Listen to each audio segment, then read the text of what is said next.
Aspirants welcome to our YouTube channel Knowledge Hub में आपका एक बार फिर से स्वागत है। स्टूडेंट्स, आज की क्लास में हम करेंगे इंडियन हिस्ट्री यानी कि भारतीय इतिहास। और इस क्लास में हम एमसीक्यू करेंगे इंडियन हिस्ट्री के सारे। और ये सारे एमसीक्यू ध्यान रखना हिंदी और इंग्लिश दोनों में होंगे। हिंदी और इंग्लिश में आपको एमसीक्यू करवाए जाएंगे जो भारतीय इतिहास से संबंधित हैं।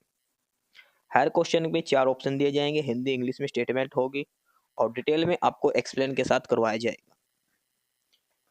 स्पेशल इस क्लास की पीडीएफ के लिए आपको डिस्क्रिप्शन बॉक्स में टेलीग्राम चैनल का लिंक दिया होगा और टेलीग्राम चैनल का लिंक है नॉलेज हब 7900 करके। Knowledge hub KNOWLEDGE knowledge hub 7900 करके टेलीग्राम चैनल का लिंक है। आप नॉलेज हब टेलीग्राम चैनल जरूर ज्वाइन कर लें। काफ़ी सारा स्टडी मटेरियल वहाँ पर आपको मिलने वाला है। ठीक है, ध्यान रखना आज की क्लास में जो एमसीक्यू हम करेंगे वो सारे के सारे हमारे हिस्ट्री के रहेंगे। इंडियन हिस्ट्री, एंशिएंट, मिडाइवल और मॉडर्न। देखो लगभग इसमें 1000 क्वेश्चन है। इसके बाद आगे है प्रश्न नंबर 51 और इसमें दिया है who founded the slave dynasty. गुलाम वंश की स्थापना किसने करी थी? कुतुबुद्दीन ऐबक, इल्तुतमिश, बलबन या फिर रजिया सुल्तान। गुलाम वंश की स्थापना करी थी कुतुबुद्दीन ऐबक ने। देखो पहले आया था गुलाम वंश। एक ट्रिक है ना, गुलाब खिले तुम सूंघ लो महक, गुलाम वंश, खिलजी वंश, तुगलक वंश, लोधी महक। तो ये सारे दिल्ली सल्तनत के वंश हैं। सबसे पहले आया था गुलाम वंश, फिर आया था खिलजी वंश, फिर तुगलक, फिर लोधी वंश। ठीक है, तो ऑप्शन ए उत्तर हो जाएगा, कुतुबुद्दीन ऐबक ने गुलाम वंश की स्थापना करी थी। The Qutub Minar was completed by. देखो कुतुब मीनार का निर्माण शुरू किसने किया था? वो करा था कुतुबुद्दीन ऐबक ने। इसने क्या किया था? काम शुरू कर दिया था कुतुब मीनार का। और इसको पूरा किसने करवाया था? इल्तुतमिश ने करवाया था। ठीक है, लेकिन कुतुब मीनार के लास्ट की 2 मंजिलें किसने बनवाई थी? वो बनवाई थी फिरोज शाह तुगलक ने। लास्ट में ऊपर जो लास्ट में 2 मंजिल बनवाई थी वो बनाई थी फिरोज शाह तुगलक ने। लेकिन जो कुतुबुद्दीन ऐबक ने जो शुरू करवाई थी सबसे पहले, तो वो पूरी किसने करवाई थी? इल्तुतमिश ने। ध्यान रखो, देखो इसने ऐबक ने शुरू करवाई थी, इल्तुतमिश ने उसको पूरा करवाया था। इसके बाद फिरोज शाह तुगलक ने इसके 2 निर्माण, जो ऊपर की 2 मंजिल है वो दोबारा खुद इसने बनवाई थी फिरोज शाह तुगलक ने। इसके ऊपर 2 मंजिल और अलग से 2 बनवाई थी कुतुब मीनार के ऊपर, इतनी लंबी नहीं थी, ये फिरोज शाह तुगलक ने बनवाई थी। फिर हालांकि टूट फूट गई थी, इसका निर्माण ही फिरोज शाह तुगलक ने ही करवाया था। लेकिन मेन जो कुतुबुद्दीन ऐबक ने शुरू करी थी, खत्म करी थी इल्तुतमिश ने। Who was the only woman ruler of the Delhi सल्तनत। दिल्ली सल्तनत की एकमात्र महिला शासक, सबको पता कौन है वो? रजिया सुल्तान। रजिया सुल्तान मृत्यु का होते इसकी हरियाणा में कैथल के अंदर। रजिया सुल्तान। अगला है प्रश्न number 54। Who introduced the market control system. बाजार नियंत्रण प्रणाली किसने लागू की? बाजार नियंत्रण प्रणाली किसने लागू की? बलबन, अलाउद्दीन खिलजी, मोहम्मद बिन तुगलक या फिर शेरशाह सूरी। बाजार नियंत्रण प्रणाली, और ये लागू करी थी अलाउद्दीन खिलजी ने। अलाउद्दीन खिलजी ने। अगला question number 55। The city of Tughlakabad was founded by. Tughlakabad नगर की स्थापना किसने की थी? तुगलकाबाद नगर की स्थापना किसने करी थी? तो वो करी थी गयासुद्दीन तुगलक ने। गयासुद्दीन तुगलक, ऑप्शन ए उत्तर हो जाएगा। तुगलकाबाद जो दिल्ली फरीदाबाद के पास है वहां पर। अगला है प्रश्न number 56। Who introduced token currency in India. Bharat में टोकन मुद्रा किसने चलाई थी? भारत में टोकन मुद्रा किसने चलाई थी? अलाउद्दीन खिलजी, मोहम्मद बिन तुगलक, शेरशाह सूरी या फिर अकबर। टोकन मुद्रा किसने चलाई थी? तो ये चलाई थी मोहम्मद बिन तुगलक ने। भारत में टोकन करेंसी जो चलाई थी वो चलाई थी मोहम्मद बिन तुगलक। मोहम्मद बिन तुगलक को पढ़ा लिखा अनपढ़ कहा जाता है। पढ़ा लिखा अनपढ़। मोहम्मद बिन तुगलक को कहा जाता है इतिहास का सबसे नालायक शासक कहा जाता है। सबसे पढ़ा लिखा भी था ये मोहम्मद बिन तुगलक ही। इसने जो जो पॉलिसी करी हुई, दिल्ली से दौलताबाद राजधानी ले गए, वो फेल हो गई। दोआब क्षेत्र में डबल टैक्स लगाया तो वहां पे अकाल पड़ गया था। कई हरकतें करी थी इसने अच्छे काम करने के लिए, लेकिन सारी इस पर उल्टी पड़ गई थी, मोहम्मद बिन तुगलक पर। प्रश्न नंबर 57 है, who introduced the silver coin रुपया। रुपया क्या था? ये एक चांदी का सिक्का था। देखो ध्यान रखना, कई बार पूछा जाता है रुपया कैसी दिनार कैसे वो होता था। ये एक सिल्वर कॉइन होता, चांदी का सिक्का होता था। किसने चलाया था ये रुपया? किसने चलाया था? अलाउद्दीन खिलजी, शेरशाह सूरी, अकबर या फिर औरंगजेब? तो रुपया चलाया था शेरशाह सूरी ने। शेरशाह सूरी ने। और एक सिल्वर कॉइन होता था, चांदी का सिक्का होता था ये रुपया। प्रश्न नंबर 58 है, who was the first Mughal rural of India. Bharat का पहला मुगल शासक तो वो कौन था? अकबर, हुमायूं, बाबर या फिर जहांगीर? तो वो था बाबर। बाबर। प्रश्न नंबर 59 है, the battle of Panipat. Panipat की 3 लड़ाई हुई थी, 26 में, 56 में और 1761 के अंदर। ठीक है, 3 लड़ाई हुई थी, 1526, 1556 और 1761 के अंदर। पहली लड़ाई किस किस के बीच में हुई थी? तो वो हुई थी बाबर और इब्राहिम लोदी के बीच में। बाबर और इब्राहिम लोदी के बीच में पहली लड़ाई हुई थी। अकबर और हेमू के बीच में दूसरी हुई थी। दीन ए इलाही किसने शुरू करा था? दीन ए इलाही, देखो इसको अपनाने वाला एकमात्र कौन था? दीन ए इलाही अपनाया किसने था? अपनाया किसने था? तो ये अपनाया था बीरबल ने।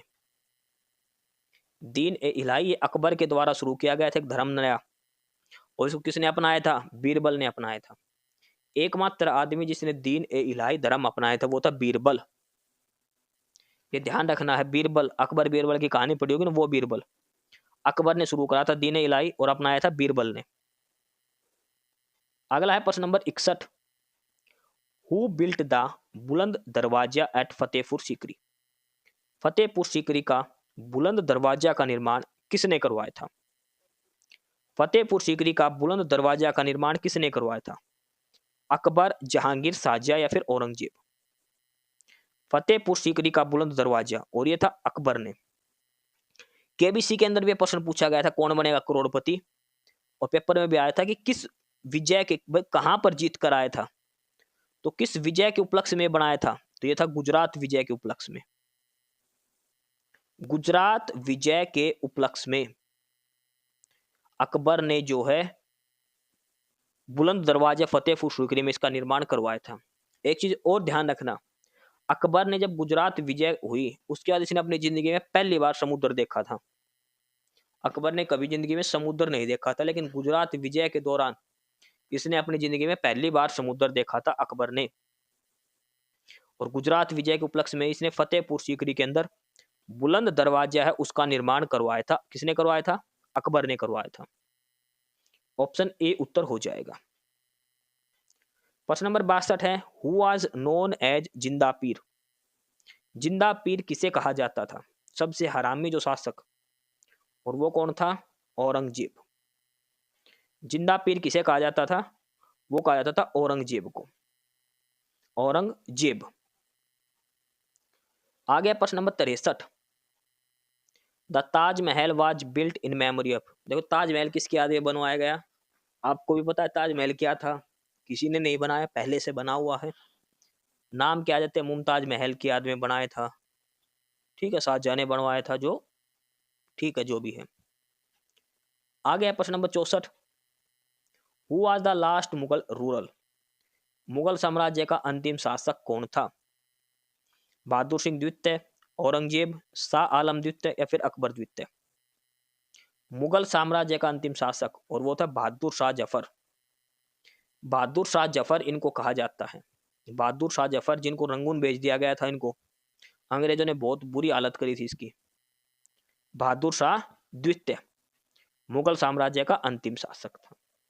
इसके बाद क्योंकि 1857 की क्रांति शुरू हो गई थी, मुगल साम्राज्य था, उसके बाद अंग्रेज आने लग गए थे। ठीक है, 1857 की क्रांति कहां से हुई थी? 1857 का विद्रोह हुआ था मेरठ से। कहां से? बैरकपुर छावनी से। बैरकपुर छावनी से। कौन से सैनिक ने करी थी? Mangal Pandey.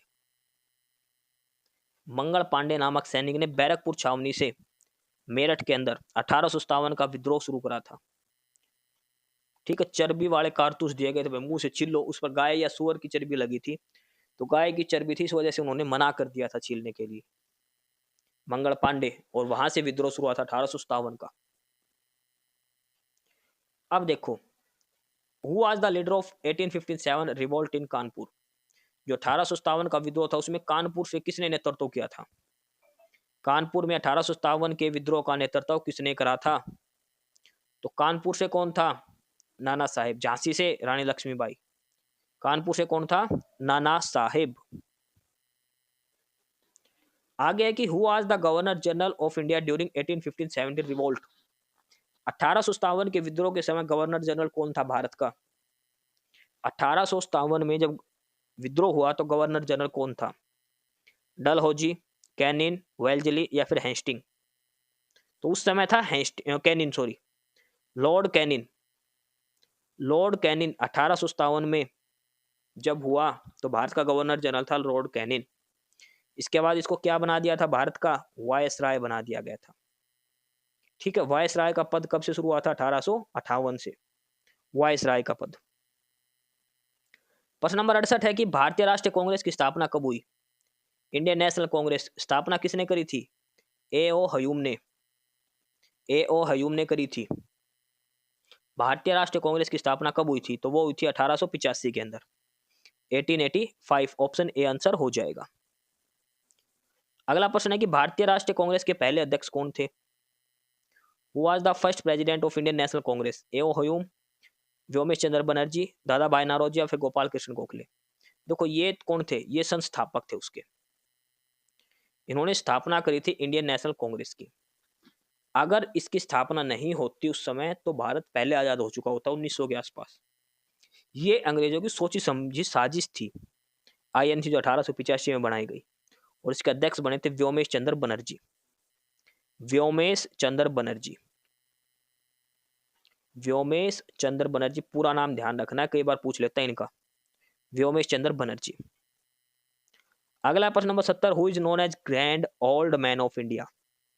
Grand old man of India, और ये कहा जाता है दादा भाई नौरोजी को। भारत के grand old man of India, और वो कहा जाता है दादा भाई नौरोजी।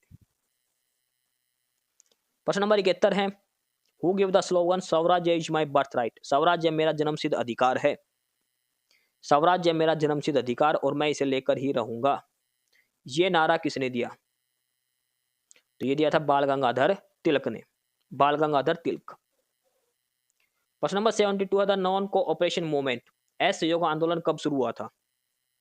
असहयोग आंदोलन कब शुरू हुआ था? 1919, 20, 22 या 30?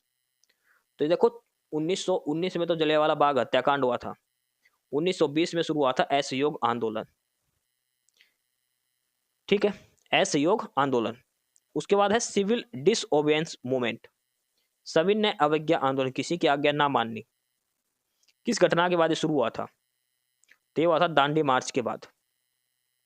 दांडी यात्रा के बाद नमक कानून तोड़ते कौन सा कानून लागू हुआ? कौन सा आंदोलन शुरू हुआ था?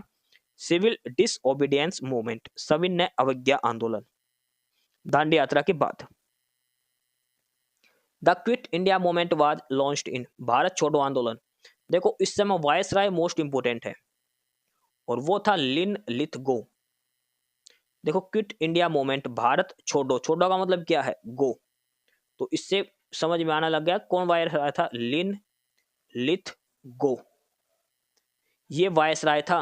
भारत छोड़ो आंदोलन जब हुआ था 1942 में, उस समय वायसराय था लिन लिथगो। मोस्ट इंपोर्टेंट है, ध्यान रखना। गो मतलब जाना अंग्रेजों को छोड़ने के लिए, भारत छोड़ो गो, लिन लिथगो, ये ध्यान रखना आपको। अगला प्रश्न नंबर 75, करो या मरो का नारा किसने दिया? Who gave the slogan do और डाई? करो या मरो, महात्मा गांधी ने। करो या मरो, महात्मा गांधी ने। प्रश्न नंबर 76 है, who founded the Indian national army? INA, यानी कि आजाद हिंद फौज। आजाद हिंद फौज, भारतीय राष्ट्रीय आर्मी की स्थापना किसने करी थी? सुभाष चंद्र बोस, रास बिहारी बोस, लाला लाजपत राय या फिर चंद्रशेखर आजाद? तो यह स्थापना करी थी रास बिहारी बोस ने, Ras Bihari Bose. Who is popularly known as Netaji? Netaji किसे कहा जाता है? सबको पता है किसे कहा जाता है, सुभाष चंद्र बोस। लेकिन प्रश्न ये आया था पेपर में कि सुभाष चंद्र बोस को नेताजी किसने कहा था सबसे पहले? सुभाष चंद्र बोस को नेताजी सबसे पहले किसने कहा था? तो वो किसने कहा था? हिटलर ने। हिटलर जो जर्मनी का विषय था उसने कहा था सुभाष चंद्र बोस को नेताजी। सुभाष चंद्र बोस को नेताजी सबसे पहले किसने कहा था? हिटलर ने कहा था। अगला है प्रश्न number 78। Who was the first governor general of independent India? स्वतंत्र भारत का प्रथम गवर्नर जनरल कौन था? स्वतंत्र भारत का प्रथम गवर्नर जनरल कौन था? देखो, प्रथम भारतीय वो था सी राजा गोपालाचारी। और स्वतंत्र भारत का, देखो, अंग्रेजों के अधीन जब भारत था तो अंतिम गवर्नर जनरल और स्वतंत्र भारत का पहला गवर्नर जनरल वो कौन था? माउंटबेटन। यानी कि 1947 15 अगस्त भारत आजाद हुआ, तो 15 अगस्त से पहले गवर्नर जनरल कौन था? माउंटबेटन। 16 अगस्त को कौन था? माउंटबेटन। पहला भारतीय गवर्नर जनरल बना था वो था सी राजगोपालाचारी। इसी ध्यान रखो अलग अलग। पहला भारतीय व्यक्ति जो भारत का गवर्नर जनरल बना वो था सी राजगोपालाचारी। स्वतंत्रता के बाद दूसरा बना था, पहला था माउंटबेटन, इसके बाद ये बना था, उसके बाद ये खत्म कर दिया था ये पद। देखो अगला प्रश्न यही आ रखा है, the first Indian governor general of India, Bharat का प्रथम भारतीय गवर्नर जनरल तो वो था सी राजगोपालाचारी। सी राजगोपालाचारी। अगला है कि who was the first president of India, Bharat के प्रथम राष्ट्रपति तो वो कौन थे? डॉक्टर राजेंद्र प्रसाद। डॉक्टर राजेंद्र प्रसाद भारत के पहले राष्ट्रपति बने थे। Who was the first prime minister, पहले प्रधानमंत्री वो थे नेहरू, जवाहरलाल नेहरू। जवाहरलाल नेहरू, इनके जन्मदिन पर 14 नवंबर को कौन सा दिवस बनाया जाता है? चिल्ड्रंस डे, बाल दिवस बनाया जाता है 14 नवंबर को। प्रश्न नंबर 82 है, fundamental rights are borrowed from which country's constitution? मौलिक अधिकार किस देश के संविधान से लिए गए हैं? मौलिक अधिकार किस देश के संविधान से लिए गए हैं? अमेरिका, ब्रिटेन, कनाडा या फिर रूस? मौलिक अधिकार, और ये लिए गए हैं अमेरिका से, USA, United States of America. ये है most important person, most important person है ये। और ये है directive principle of state policy are borrowed from, राज्य के नीति निर्देशक तत्व किस देश से लिए गए हैं? डीपीएसपी किस देश से लिए गए हैं? Directive principles of state policy, America, Ireland, Russia या फिर फ्रांस? तो कहां से लिए गए हैं ये? DPSP, directive principle of state policies, और ये लिए गए हैं आयरलैंड से। मोस्ट इंपोर्टेंट इस क्वेश्चन को लगा के चलना, डीपीएसपी का, आयरलैंड से ये लिए गए हैं। आगे प्रश्न नंबर 84, the right to property was removed from fundamental right in which year? संपत्ति के अधिकार को हटाकर संपत्ति का अधिकार को मौलिक अधिकार से हटा दिया गया था, किस साल में हटाया था? और ये हटाया था 42वें संविधान संशोधन के तहत। तो कब की बात है ये? 1974, 44वें संविधान संशोधन के तहत। 1978 के अंदर जो 44th अमेंडमेंट हुआ था उसमें हटाया था। संपत्ति के अधिकार को मौलिक अधिकार से हटाकर संवैधानिक अधिकार बना दिया था। किस अनुच्छेद के अंदर आता है? अभी ये 300A के अंदर आता है। संपत्ति का अधिकार किस आर्टिकल के अंदर है? 300A के अंदर है, 300 ब्रैकेट में A। ठीक है। अगला है प्रश्न नंबर 85, how many schedules are there in Indian constitution? भारतीय संविधान में कितनी अनुसूचियां हैं? फिलहाल 2025 तक की बात हो रही है। शुरू में कितनी थी? 8, बाद में कितनी जुड़ गई? 4 और। तो कितनी अनुसूचियां हैं? 12। देखो, भारत का जब संविधान बना तब उसमें पूछता कितनी अनुसूची थी, तब कितनी थी? 8 थी। उसके बाद कितनी और जोड़ दी गई? 4। पहली अनुसूची जोड़ी गई थी जब पहला संविधान संशोधन हुआ था, उसी में, ये ध्यान रखना है। 9वीं अनुसूची कौन सा संविधान संशोधन है? पहला संविधान संशोधन है, पहला संविधान संशोधन है। ये सीडीएस के पेपर में पूछा गया था कि संविधान में जो 9वीं अनुसूची है वो किस संविधान संशोधन के तहत जोड़ी गई थी? तो वो था पहला संविधान संशोधन हुआ था, उसी में 9वीं अनुसूची ऐड करी गई थी। प्रश्न नंबर 86 है कि who is known as the father of Indian constitution? भारतीय संविधान का जनक, और वो कहा जाता है भीमराव अंबेडकर को, भीमराव अंबेडकर को। प्रश्न नंबर 87 है कि which is the longest written constitution in the world. दुनिया का सबसे बड़ा, सबसे लंबा लिखित संविधान, इनकी सारी बातें लिख रखी है, सबसे बड़ा वो किसका है? इंडिया का। देखो जितना बड़ा संविधान होगा उतनी बड़ी भी आगे जाके अमेंडमेंट करते रहो इसके अंदर, इतनी क्लोज, इतना स्पष्ट लिख रखा है। और सबसे ज्यादा संशोधन भी हमारे संविधान में ही होते हैं। ठीक है, 120 125 के तकरीबन संविधान संशोधन हो चुके हैं अब तक। प्रश्न number 88, the total number of Lok Sabha seat. Lok Sabha की कुल सीटें कितनी हैं? लोकसभा की कुल सीटें कितनी हैं? तो वो कितनी है? 543। 543। आगे के गुप्त वंश के संस्थापक कौन है? गुप्त वंश के संस्थापक कौन है? तो वो है श्रीगुप्त। भारत का नेपोलियन किसे कहा जाता है? Who is known as Napoleon. देखो आपको कंफ्यूज करेगा, चंद्रगुप्त मौर्य, चंद्रगुप्त प्रथम, चंद्रगुप्त द्वितीय और समुद्रगुप्त। तो चंद्रगुप्त से तो दूर दूर तक कोई लेना देना नहीं रहेगा, हमारा ध्यान रखना। भारत का नेपोलियन जो कहा जाता है वो कहा जाता है सिर्फ और सिर्फ समुद्रगुप्त को। समुद्रगुप्त को। प्रश्न नंबर 91 है, the Allahabad pillar inscription is associated with which ruler. Allahabad स्तंभ लेख किस शासक से संबंधित है? इलाहाबाद स्तंभ लेख किस शासक से संबंधित है? अशोक, समुद्रगुप्त, हर्ष या फिर चंद्रगुप्त द्वितीय। इलाहाबाद प्रयाग प्रशस्ति किससे संबंधित है? ये समुद्रगुप्त से, जिसको भारत का नेपोलियन कहा जाता है। मोस्ट इंपोर्टेंट प्रश्न है ये भी, इलाहाबाद स्तंभ लेख। प्रश्न नंबर 92 है, who was the first Gupta ruler to assume the title of Maharajadhiraja. Gupta वंश का पहला शासक जिसने महाराजा धीराज की उपाधि धारण करी। महाराजा धीराज की उपाधि धारण करने वाला पहला, तो वो था चंद्रगुप्त प्रथम। कौन था वो? चंद्रगुप्त प्रथम, जिसने महाराजा धीराज की उपाधि धारण करी थी। आगे है प्रश्न number 93, the famous Chinese traveller Fahien visited India during whose reign. प्रसिद्ध चीनी यात्री फाइयान किसके शासनकाल में भारत आया था? तो फाइयान जो भारत आया था वो आया था चंद्रगुप्त के शासनकाल में, और हेनसांग आया था हर्षवर्धन के शासनकाल में। तो फाइयान किसके काल में आया था? चंद्रगुप्त। अच्छा, इसमें प्रथम और द्वितीय दोनों तो आया था चंद्रगुप्त द्वितीय के अंदर। इसको क्या बोलते हैं? चंद्रगुप्त विक्रमादित्य। विक्रमादित्य भी इसको कहा जाता है। फाइयान चंद्रगुप्त द्वितीय के शासनकाल में आया था। Who was the court poet of Samudragupta. Samudragupta का दरबारी कवि कौन था? हरिसेन, कालिदास, भारवी या बाणभट्ट। समुद्रगुप्त का दरबारी कवि कौन था? तो वो था हरिसेन। कौन था? हरिसेन। प्रश्न नंबर 95 है, देखो इस क्लास की पीडीएफ के लिए आपको डिस्क्रिप्शन बॉक्स में टेलीग्राम चैनल का लिंक मिलेगा, और वो लिंक किस नाम से है? तो वो लिंक है नॉलेज हब 7900 करके। आपको टेलीग्राम चैनल ज्वाइन करना है, काफ़ी सारी पीडीएफ स्टडी मटेरियल आपको मिलेगा वहाँ पर। हर सब्जेक्ट की पीडीएफ मिलेगी, हर बुक की पीडीएफ मिलेगी, और जो पीडीएफ आपको चाहिए आप कमेंट बॉक्स में कमेंट कर देना, वहाँ पे आपको वो भी मिल जाएगी।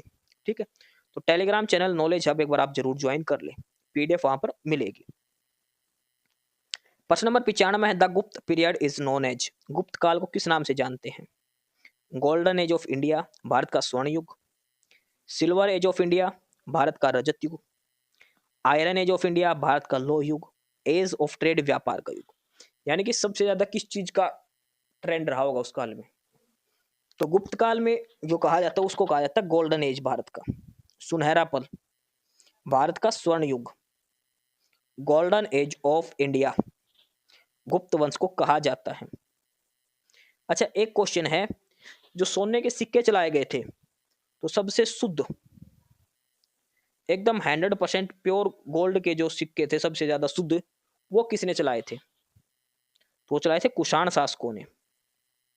कुषाण वंश के शासकों ने सबसे शुद्ध सोने के सिक्के चलाए थे। प्रश्न नंबर 96 देखो, मोस्ट इंपोर्टेंट है ये भी, who are the famous mathematician of the Gupta period. Gupta काल का प्रसिद्ध गणितज्ञ कौन था? गुप्त काल में प्रसिद्ध मैथमेटिशियन कौन था? आर्यभट्ट, वराहमिहिर, ब्रह्मगुप्त या फिर भास्कराचार्य? तो प्रथम जो प्रसिद्ध मैथमेटिशियन जो गणितज्ञ है वो था आर्यभट्ट। किसकी खोज करी थी आर्यभट्ट ने? जीरो की। आर्यभट्ट की किसने खोज करी थी? जीरो की। प्रश्न नंबर 97 है कि who was the author of Aryabhatiya? एक ये किताब है आर्यभट्टिया, इसका लेखक कौन था? तो आर्यभट्टिया किसने लिखी थी? आर्यभट्ट ने। जीरो की जिसने खोज करी थी, महान गणितज्ञ थे गुप्त काल के अंदर। प्रश्न नंबर 98 है विच गुप्त रूरल डिफीटेड द शकाज? किस गुप्त शासक ने शक शासकों को पराजित किया था? शक, कर्ण, ये जो वंश थे ना अलग अलग, तो शक वंश के शासकों को किसने पराजित किया था? समुद्रगुप्त, चंद्रगुप्त द्वितीय, कुमारगुप्त या फिर स्कंदगुप्त? किस गुप्त शासक ने शक को पराजित किया था? तो वो था चंद्रगुप्त विक्रमादित्य, यानी कि चंद्रगुप्त द्वितीय। चंद्रगुप्त द्वितीय या फिर चंद्रगुप्त विक्रमादित्य के नाम से भी इसको जाना जाता है। प्रश्न number 99 who was known as Vikramaditya in Gupta? देखो ये आ गया प्रश्न। गुप्त वंश में विक्रमादित्य किसे कहा जाता है? गुप्त वंश का सबसे शक्तिशाली शासक किसे कहा जाता है? तो ये है चंद्रगुप्त द्वितीय। चंद्रगुप्त द्वितीय। और ये पूछ ले भारत का नेपोलियन किसे कहा जाता है? तो वो कहा जाता है समुद्रगुप्त को। ठीक है, ये चीज ध्यान रखनी है। चंद्रगुप्त प्रथम जिसने महाराजाधिराज की उपाधि धारण करी थी, महाराजाधिराज की उपाधि धारण करी थी चंद्रगुप्त प्रथम ने। ये तीनों ही महान शासक थे गुप्त वंश के। चंद्रगुप्त प्रथम, समुद्रगुप्त और चंद्रगुप्त द्वितीय, तीनों के तीनों आपको ध्यान रखने हैं। प्रश्न नंबर 100, आखिरी प्रश्न आज का। The famous iron pillar at Mehrauli belongs to which period? Mehrauli पर लौह स्तंभ किस काल का है?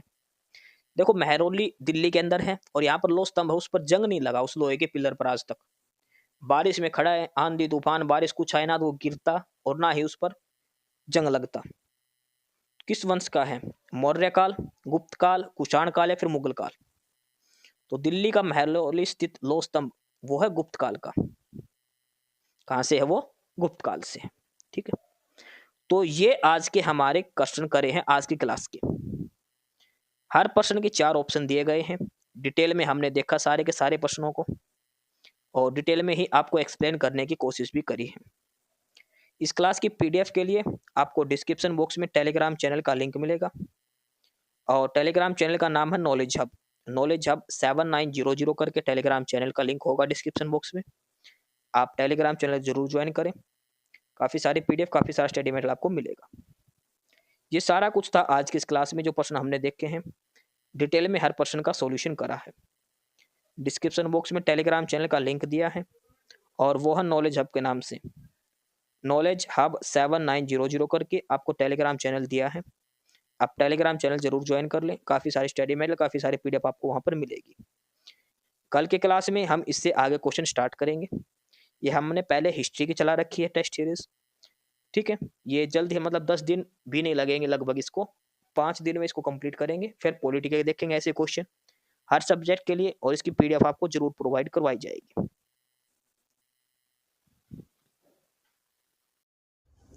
एस्पिरेंट्स यही था आज की इस वीडियो में आपके लिए। ठीक है, और बाकी अगर कुछ नहीं समझ में आया या कुछ पूछना हो या फिर किसी स्पेसिफिक टॉपिक पे पूछना हो, वीडियो बनवानी हो, तो आप कमेंट बॉक्स में कमेंट कर सकते हैं। ठीक है, बाकी आप हमारा चैनल नॉलेज हब को सब्सक्राइब जरूर करें, अपने फ्रेंड्स को रिकमेंड करें और वीडियो को लाइक करें, शेयर करिए, जुड़े रहिए हमारे साथ। मिलते रहेंगे आपके साथ रोज़ रोज़ नए कंटेंट के साथ, नई अपडेट्स के साथ। ठीक है, और चैनल को शेयर जरूर करें अपने फ्रेंड्स के साथ। एक बार फिर से जो एस्पिरेंट्स, जो कैंडिडेट्स नए हैं, वो चैनल को सब्सक्राइब जरूर करें अपने चैनल नॉलेज हब। ठीक है, मिलते हैं नई अपडेट्स के साथ, तब तक के लिए बाय।